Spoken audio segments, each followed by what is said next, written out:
To'g'ri, uyim atigi xonali. Men hattoki shu uyimdayam peshkom yurish yoqtirmayman. Ana nozik oyoqchalarim arzimaga yo'lga yurib chachab qolsa nima qilaman? Shuning uchun menga erochka mashnaqa uy ichida yurasan xotin deb skuter olib berganlar oyog'imga. Erochka manikiga bugun kelaman deganlari uchun bir atir gullaga yelanib vanna qabul qilay dedim. Men bolaparim orqamdan yurishini qarasanglar-chi. Bularkigalarda doim og'ir ovqatlanmayman. Ular yo'llarida siqilib faqat dietada yurgan ekan deb o'ylasizlar deyman-de. Mashqirg'ich ularga judayam yoqadi-de. Vau, sanatim shunaqa mazali bo'pti.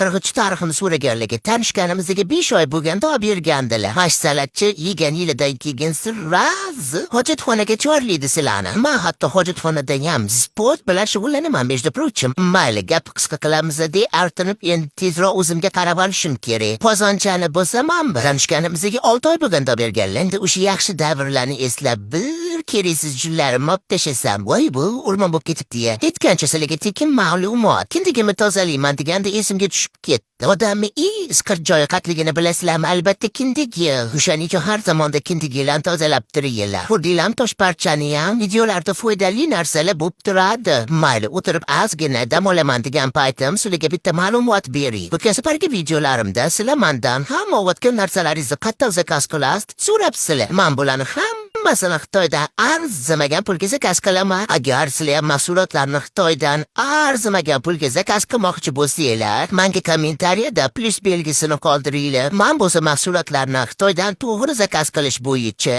naqd 2 kunlik bepul darsligimni jo'natib qo'yaman. Mayli, men ko'p gapirgandan ko'ra tez-tez o'zimga qarang. Hatto Erichka mendan xafa bo'lib, birinchi xotinlarni oldiga ketib qolmasinlar.